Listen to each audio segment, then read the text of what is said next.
the cabinet opposed me, members supported me, and Kibaki supported me. So my ministry was given more money for this program. And that is how we began to, because most of the roads in the country were dilapidated. Those have been tarmacked. And we had only 9,000 kilometers of tarmacked roads. Of those 9,000 kilometers, 45% was in deplorable condition, requiring complete recarpeting. But I needed more money to build new roads. So I found when the cost of constructing roads was 55 million shillings per kilometer, a standard 5-meter gauge road. I sat with my engineers down, and we went to nuts and bolts. What is it that is required to tarmac 1 kilometer of a road? As an engineer, now I'm talking as an engineer. And we found out, eventually reduced the cost from 55 million shillings to 20 up to 25 million shillings per kilometer. Because that is where the money was getting lost. So you can be taxing people to do roads, but if you don't look at nuts and bolts, most of it is just going to go to people's private pockets. So we were able now, and we also widened the gauge 6 meters instead of 5 meters, plus soldiers for cyclists and pedestrians. But it's still between 20 to 25 million shillings, from 55 million shillings. Then, in the issue of public works, there are so many public works which have been abandoned over the country. Provincial headquarters, district headquarters, hospitals, colleges, in Kisumu, there was one in Mbale, in Vihiga, there was one in Chicago, there was all over the place, and hospitals. But the housing, affordable housing thing, was an issue. I went to Malaysia, I went to Singapore, I went to Korea, and saw what they had done in what you call this affordable housing scheme thing. I came back here and revised the housing policy, how to roll out this housing program. And the day I presented it in Parliament, and it was approved in Parliament, because I found a very old housing policy which had been in place since 1966. The day it was approved, there was a cabinet reshuffle, and housing was removed from my docket. But I continue to push this affordable housing thing. The most successful example is found in South Korea, so done by General Park Chung-hee. And it is founded on basic fundamental human rights for the people. If you go there, we have put them in our constitution. It is also in the ODM manifesto. 1, the right to life. Every Kenyan has a right to life. Number 2, the right to food. Each and every Kenyan has a right to food. 3, right to shelter. Each and every Kenyan has a right to shelter. Nobody should sleep on the streets. 4, right to health. Every Kenyan has a right to health and Medicare. If one is sick, whether they have money or they have no money, they have a right to Medicare. 5, right to education. Every child born in our country has a right to education, even if the parents have no money. From nursery, primary, secondary, up to university. Then right to work and so on and so forth. But if you're doing this affordable housing thing, it must be affordable. We came up with slum upgrading in towns because we found that in Nairobi, 60% of the population here live in slums. And we started with Kibra, which was in my constituency, to do slum upgrading, that program. And how do you do it? Because it's not a standard thing as one size fits all. That you have got one design of flats or apartments, and people are paying so much, and you're going to deduct to go and construct. First, you're solving basic problems. You're solving the problem of shelter, housing. But secondly, you must also solve the problem of work. 3, the problem of education. 4, the problem of health care. So all those settlements which are being done there, they're not the same designs, depend on the need and the area. Here, people are going to be living here. Where are they going to work? Where is the market? Where is the health center? Where is the school? So it becomes one community. One community. So these people have a place where they're going to work. Like in Kibera, the program we came up with, it has not been implemented. We're going to put up apartments. But we're also going to put up shops where people will work and create wealth. Then there's going to be a market where they will take their wares. There's going to be a health center. There's going to be a school for the children. That's what we call integrated development. And people apply, those who want houses. Some of them are made to pay a deposit.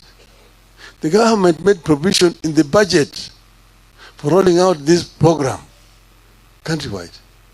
So they are definitely beneficiaries who are going to benefit, who will not lack beneficiaries who will come voluntarily to agree 10% I will pay, 15% I will pay. But not that each and every person must pay, whether you're going to benefit from this program or not. You must pay. Even if you have a house already, you don't need a house. You must pay. Upende, usipende. You look at upende, usipende, tulizika na katiba mkongwe. Hatutaki kusikia tena. Hatutaki tena kusikia mambo ya upende, usipende. Hiyo ilienda na nyayo. Kwa hivyo sisi wa Kenya, kama mnataka tufanye hii maneno, watu waketi chini. Let us have a proper dialogue, a national dialogue of how this program is going to be rolled, so people own it properly. Let people understand what you want to do. Then it will be owned. When we were making transformation with Kibaki, we convened a conference at Bomas of Kenya. 1 week, we called the Kenya We Want. The Kenya We Want. And people dialogued and agreed what needed to be done in our country. But then we also set up a think tank, which is called NESC, National Economic and Social Council, which was a think tank with people, experts from Malaysia, from Singapore, from Korea, from Britain, and we had also experts from within the country here. NESC was meeting once every 3 months to come up with ideas. It's through NESC that we came up with Vision 2030. It's through NESC that we came up with the idea of SGR, LabSet, this Konza city, ICT city in Konza, tourist centers, economic processing zones. Those were thought out clearly things which were clearly thought out, how they are going to be rolled out in the country. Think tank, I mean, NES was meeting every 3 months, co-chaired by Kibaki and myself. Most of the time, Kibaki will chair the first meeting, but I will chair all the other meetings. I chaired the last NESC meeting in February 2013. It has not been held up to today. So this is running around without any think tank, no thinking, just tutafanya hii, tumeandika katika manifesto yetu, but nobody is thinking. This regime is moving like a blind person in the highway. It is very unfortunate indeed. Azimio. Azimio. Azimio. Azimio. I don't want to bore you much longer. Thank you very much. Asanteni sana.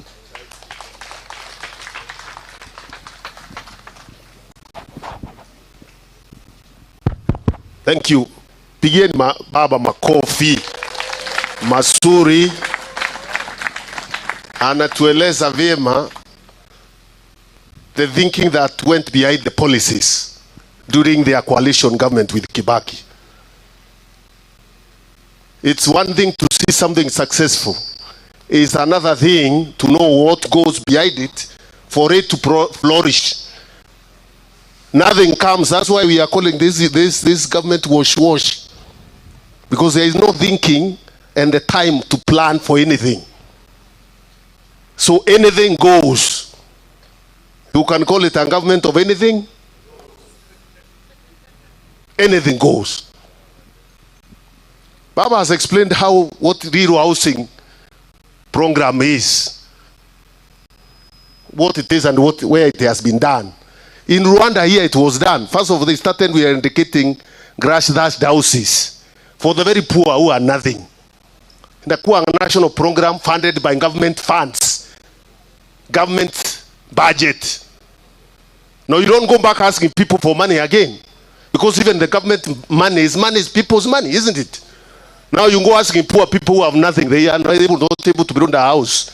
Civil servants who can even not afford a mortgage, you are telling them, pay money, we build you a house.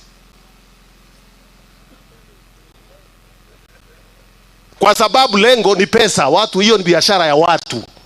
Kuna watu wameambiwa kwa kila simiti utapata hii. Kwa kila chuma siwi ngapi utapata hii. Kwa ile balasi utapata hii, tunajua. Sasa ni mnapewa mdomo tu kunjuni, nyumba mnajengewa. That's why you can see them getting very annoyed when the court say no. You have not followed the right procedure in the law. Follow the law. You want to do housing? There is a process. Follow it.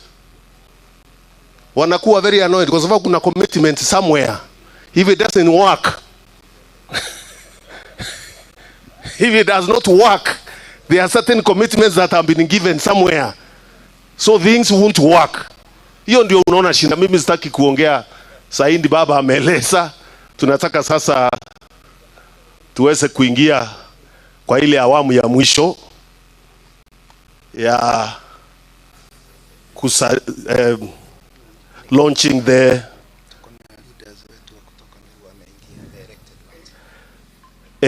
launching ya celebration na ile kukata keki.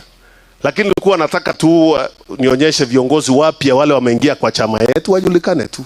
Bwana Chege yako wapi? Chege Majusi, so one of our youngest members. Nataka tu aweze kuonekana ni kiongozi wa vijana, hata sisi kuzungumza kwa sababu ya time. Seme tu salamu. Salamu tu. Ningetaka kuwasalimia. Mimi kwa majina ni Joseph Chege Majusi. Baba, nimekuwa kwa ofisi yako na vijana wangu na nikakwambia Azimio tukikaa pamoja huyu mtu hata kura milioni 1 hawezi pata. Thank you so much, na sitaki kuongea sana kwa sababu ya wakati.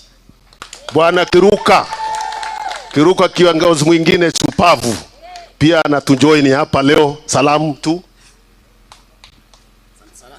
Receive officially. Asante sana Mheshimiwa Peter Munya. Mheshimiwa Baba, hii safari tumetoka mbali. And I believe hii wakati huyu Zakayo huyu lazima ashuke, na tunasema vizuri, either ashuke ama tukate nini na yako guruku. Thank you very much. Sasa kwa sababu ya muda, kuna viongozi wako hapo, ni kuwaonyesha tu, sio kuzungumza. Najua Meru tuko na SBA wengi na walikuwa na ceremony huko, ndio hawakuweza kufika, lakini wawakilishi wako wandogo, tawaonyesha tu, hakuna speeches tafadhali. Haya, MCAs wetu wanaweza simama and wave to the crowd tafadhali, kama wako hapa. Wapi makofi yao? Asante sana. That is an integral part ya chama. Sasa tumefikia tamati, na hakuwezi kuwa na birthday bila haya. Wapi wimbo wetu tukileta keki?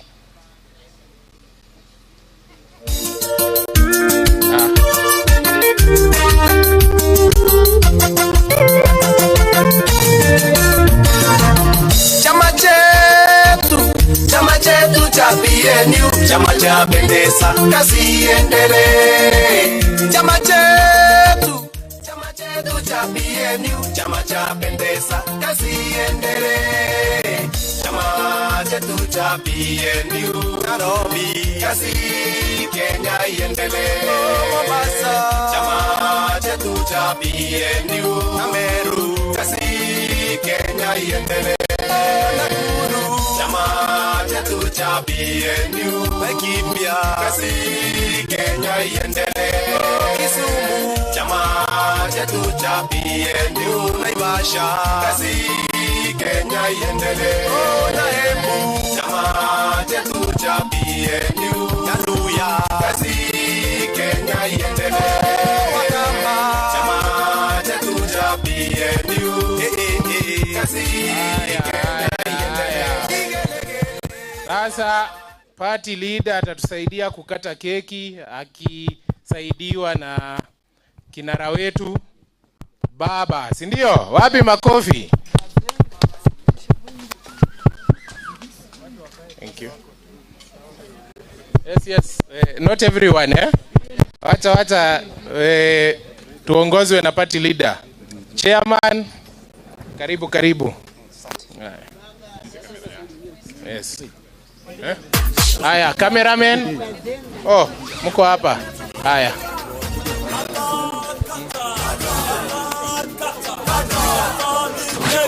Haya, msifunike. Haya.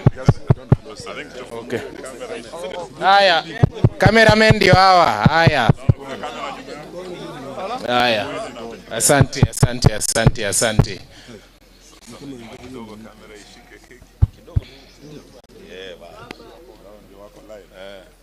Haya, party leader, unaweza tuongoza ukisaidiana na baba kukata keki. 15 years PNU.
baba ataonja keki.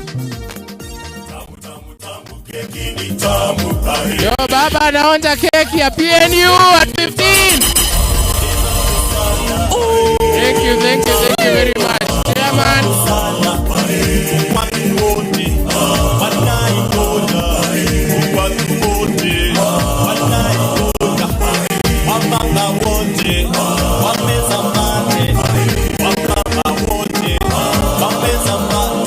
Asante sana.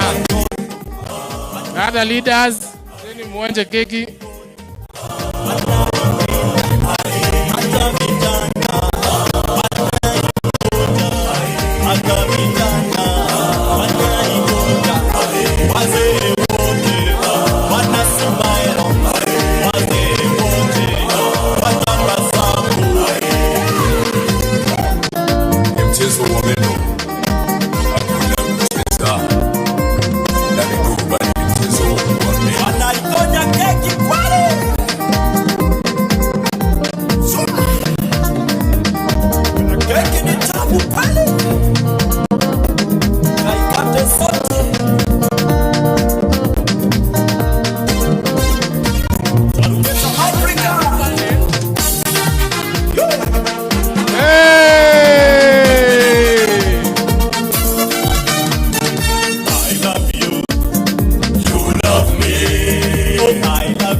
Baba will propose a toast for us.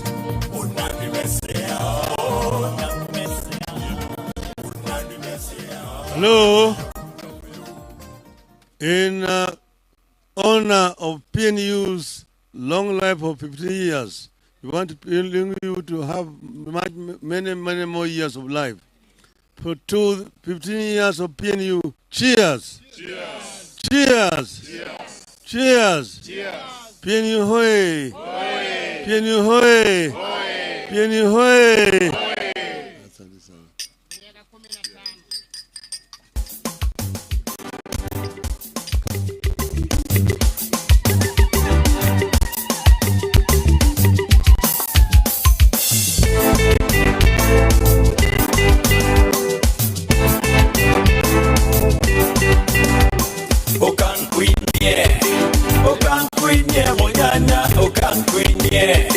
Okan kwinye, ote kau yo te reina.